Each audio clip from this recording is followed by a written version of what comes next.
stuff. The taste that makes you hungry for more. Enough is never enough. The stuff. Taste that delivers. Enough is never enough. As we stay glued to our screens, magazines, newspapers, and speakers, the Babylonian cult of America continues to spew its scheduled propaganda, its thought management program, where they placate the emotions and bury the use of logic. It is no longer about social development and public policy. It's about social debasement and identity politics. The mass dumbing down of a nation, turning an adult into a child, and children into adults. Right now, the media is preoccupying the public with sexual conflict to not only divide the man and the woman, but to keep the mass psyche at a base level, its animalistic and flesh function. Therefore, we are fed endless stories of rape scandals, sexual assault accusations, sexist this and sexist that. If this recent Trump locker room talk script doesn't scream to you propaganda, well, possibly you've not been paying attention the past 6 months. By now, we clearly see their program themes, and they only continue. From the exhausting equal rights and gender war stories that expand feminism and demonize masculinity, with its aims to increase homosexuality, bisexuality, pansexuality, in other words, pervert the masses and induce a mass reprobate mind state, normalize the flesh spirit. And of course, they continue the race programming, another base level flesh form of idolatry. Then they sprinkle in some nonsensical plot lines to break up the monotony, like fake kidnapping stories and killer clowns from outer space. And unfortunately, it is only going to get weirder from here. But what about the bigger picture? Let's look beyond these immediate distractive social engineering tactics, these base level programming concepts like racism, sexism, and identity politics. You know, all the isms they like to bombard our minds with. And these are all, though relevant, frontline and surface narratives. These concepts seem to be all the media has been feeding us. Yes, to indoctrinate perspective, but also to distract. But what do they aim to distract us from? And what concepts are they not constantly talking about? What is this bigger picture? Well, we understand the bigger picture is totalitarianism and the development of a monoculture within the monostate. But it seems it's the behind-the-scenes global alliances and technological and political advancements that are some specifics they aim to distract us from. Though we find the media may mention them, it is never constant and always brief with sugar coatings or fear-based rhetoric. At this point, we have thoroughly discussed and analyzed the state of culture. But now we must attempt to go further and assess the state of humanity. The state of humanity will not be affected by what you think of Donald Trump's personal life or Colin Kaepernick's opinion on race relations in America, but it will be affected by the state of our food sources, the pharmaceutical industry, and the biotechnology sciences. Now that we have information on the merger of agro-giant Monsanto and drug kingpin Bayer, a German corporation, we can gather the totalitarianism implications that lie within the alliance. Obviously, the media outlets are spending very little time concerning the public with reality. And why should they? The media was only developed to produce a false sense of reality, misguide the herd, and maintain the gates, keeping us only concerned with the creation, lest we remember the Creator. So the state becomes God, and we exist as its children, its flock, Social engineering does not stop at cultural creation, though, or visual and audible programming. It continues in physical attacks on the body, a tangible assault of the flesh. Here we find the weaponized use of drugs or pharmakia, and modified foods for mass consumption.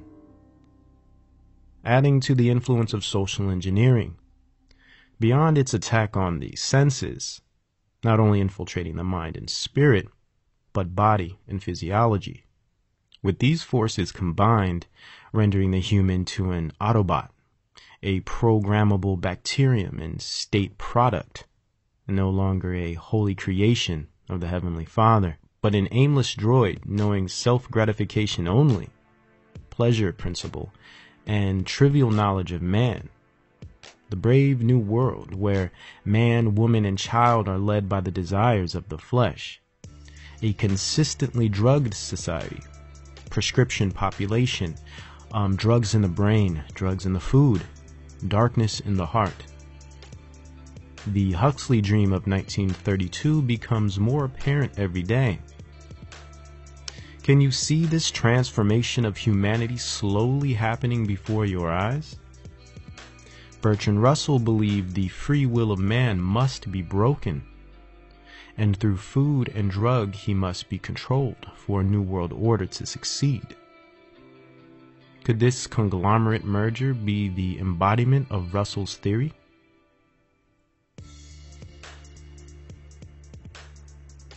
First, let's do a quick overview of these conglomerates who have joined forces. And what implications and consequences will this joint venture have on humanity? Starting with the Pharmalord Corporation Bayer. Founded in 1863 by Frederick Bayer as initially a dye company, later becoming a drug production corporation with its first patent of diamorphine, otherwise known as heroin, in 1874. Sold as a cough suppressant, in its beginning, Bayer would open the gates for a Trojan horse that would plague the globe with legal pharmakia and spiritually possess millions with addiction. Repercussions that we can still observe presently in our current day and age.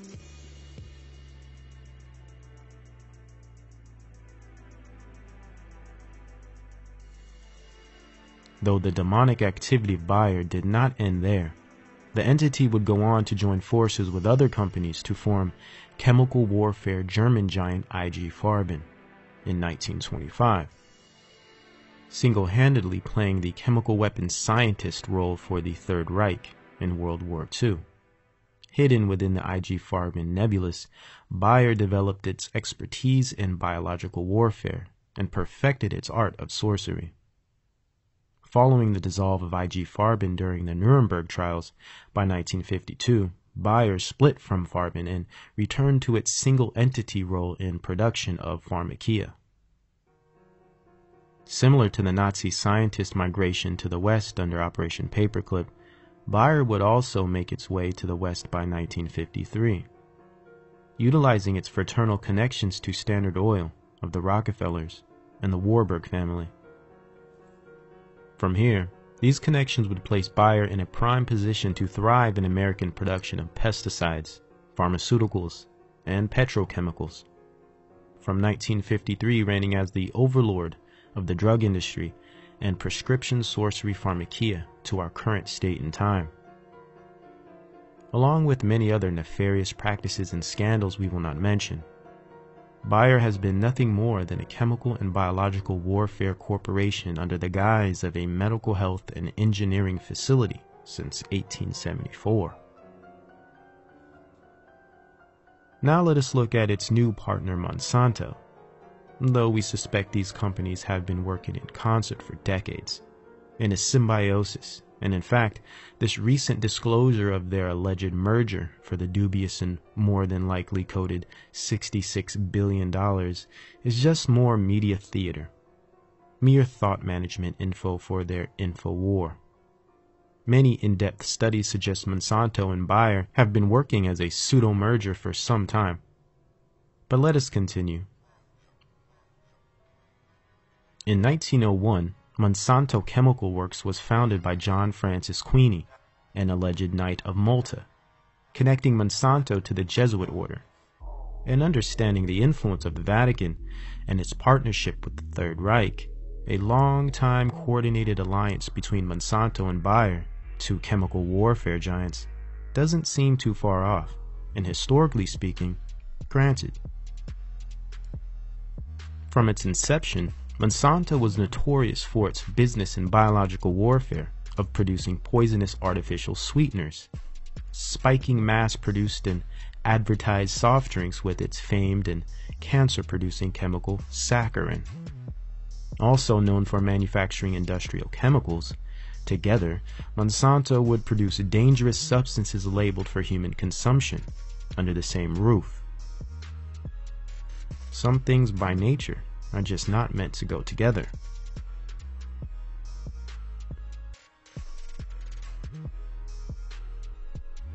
By 1920, Monsanto was the largest maker of aspirin, a Bayer product. Interesting. Further implying the long-time camaraderie between the two chemical giants. Monsanto would, as did Bayer, form an extensive trail of controversial products like PCBs and Agent Orange via its partnership with Dow Chemical. And one of its major slow-kill substances, the infamous aspartame, in the 1970s, which was, after much controversy and strife, legalized and approved for safe consumption in the 80s under the Reagan administration. Yes, indeed, the infamous slow killer known as NutraSweet. We can even trace Monsanto to the culture creation industry by its affiliation with Stanford Research Institute and Walt Disney, where they were in contract to design and build the Tomorrowland attraction. Disney and SRI, both being prime mind control organizations, documented in contracts with one of the largest, most powerful chemical and food production corporations. Historically, Bayer and Monsanto have only posed as threats to humanity. Now, together publicly, they aim to control our food supply.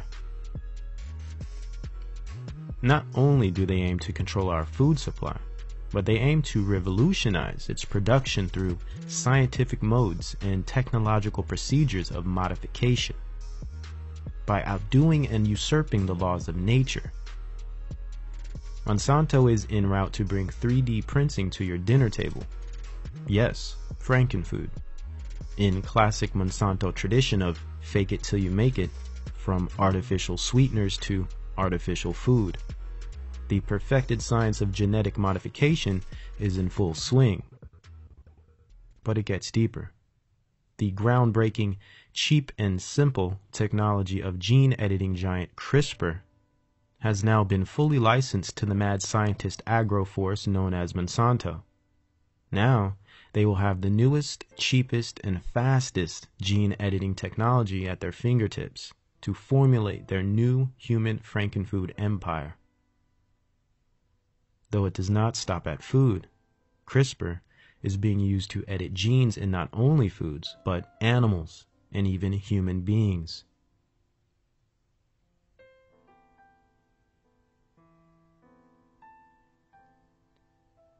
CRISPR will no doubt be leading the new frontier in the world's order and reconstruction of the laws of nature. The patterns are simple to follow, from transgender to trans foods and trans species to its foundation operation on mankind, transhumanism. Satan's great work, his magnum opus, the revolution of turning man into his own god, and humanity into a sedated, hive-minded army of droids, where technology is worshipped and the state is God. This will be accomplished through weaponized drugs, food, and science. Hence the merger of Bayer, Monsanto, and CRISPR.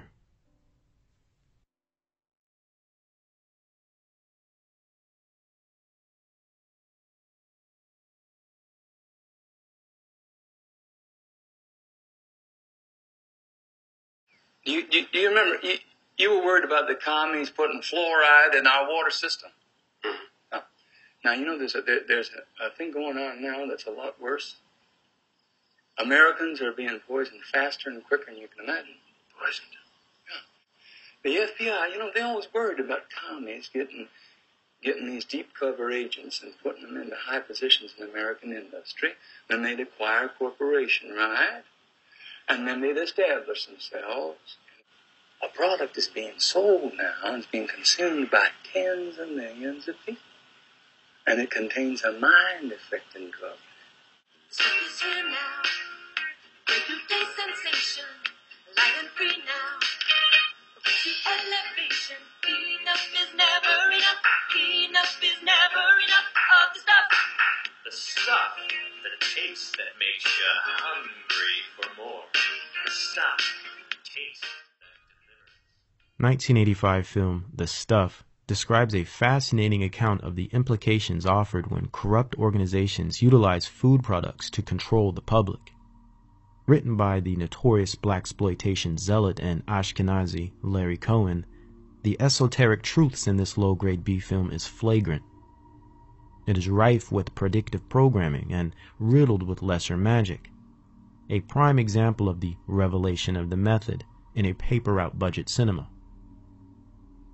Once I observed this alliance of food production and chemical giants joining forces with the additional Frankenstein technology of CRISPR, the Stuff film immediately came to mind. But according to their reports and what the mass media feeds us, it's a milestone for humankind. It will save lives and end poverty. These technologies will cure cancer and reverse the aging process. We now can single-handedly end hunger. Similar to how they say vaccines prevent disease.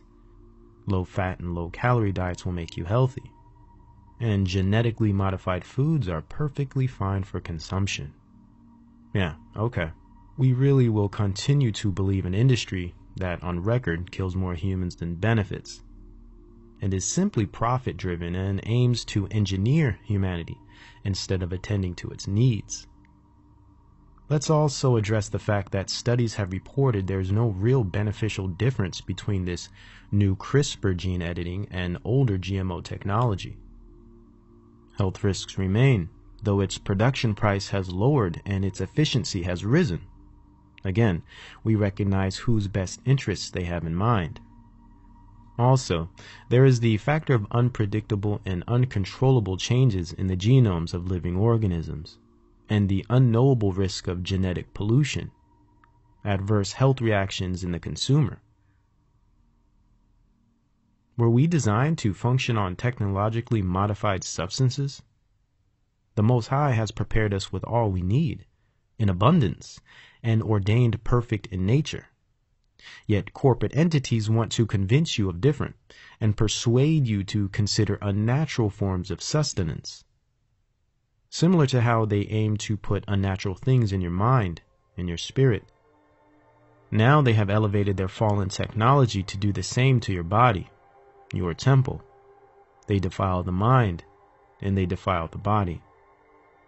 There are other factors as well, though these pose the greatest threat because they are spiritual. And the spiritual battle is the only real battle that exists. And regardless of how fancy their technology is, or how beneficial they make it sound, are we not recognizing that these corporations are fomenting an ironclad monopoly of the world's food supply? With the drug lord company Bayer at the helm and CRISPR supplying the tech. This is the perfect recipe for the brave new world. The epicenter of population control is here. This isn't about ending hunger or curing disease. This is about domestic bioterrorism, social engineering via weaponized food, attacking the human genome, eugenics, sterilization, mass sedation, and spiritual possession. Oh, but how do you know all this? Get out of your grandma's basement, take off your tinfoil hat, says the corporate drone who does not know history, lest it will repeat itself. How do we know? You could refer to Aldous Huxley's work. or humanist and population control proponent Bertrand Russell. Or check out Aldous Huxley's older brother, Julian, the pioneering transhumanist. Or Orwell, H.G. Wells, student of Pappy Huxley, Thomas Huxley, the eugenicist. All of which were Fabian socialists. Shall we go back to atheist and eugenicist Charles Darwin, who posed that only the fittest will survive? Is it not known that our scientific foundation is rooted in Darwinian anthropology? Is our technological motivation not rooted in the alchemist sorcery of the Royal Society? Where do you think the pseudo-concept of overpopulation and resource scarcity that companies like Monsanto thrive on to create excuses to eliminate human beings comes from? All we need to do is refer back to Thomas Robert Malthus. Indeed, Malthusian doctrine. Those that not only lie in the loins of corporate America, but greased the gears of demons like Annie Besant, the Theosophical Society, Club of Rome, and of course, the United Nations. Historically speaking, a level-minded and prosperity-conscious human being could never trust the scientific establishment, let alone a human being in the Holy Spirit. And if you do, well, Godspeed attaining bliss in your ignorance. Yes, indeed, my people perish for lack of knowledge, spiritual knowledge, that is.